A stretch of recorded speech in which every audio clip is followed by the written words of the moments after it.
40 సంవత్సరాల అరణ్య యాత్రలో ఇజ్రాయేలీలు నీటి కోసం సనిగినట్లుగా, ఆహారం కోసం సనిగినట్లుగా, మాంసం కోసం సనిగినట్లుగా, ప్రియమైన దేవుని బిడ్డలారా, మారా నీరు చేదుగా ఉన్నాయని, మాకు మధురంగా ఉన్న నీళ్ళు కావాలని సనిగినట్లుగా, ఎర్ర సముద్రం దగ్గర కూడా సనిగినట్లుగా, సమాధులు లేవని మమ్మల్ని ఎక్కడికి తీసుకొని వచ్చావా మోషే అని సనిగినట్లుగా మనం చూస్తున్నాం. నా ప్రియ దేవుని బిడ్డలారా, మరి మొత్తానికి సనుగుతున్నారు.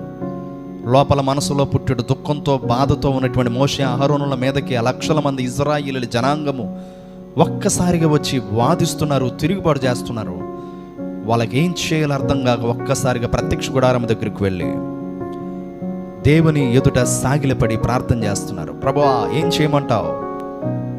మరి కొద్దిసేపు ఆగితే ఈ ప్రజలు మమ్మల్ని చంపేసేటట్టున్నారు ప్రభువా.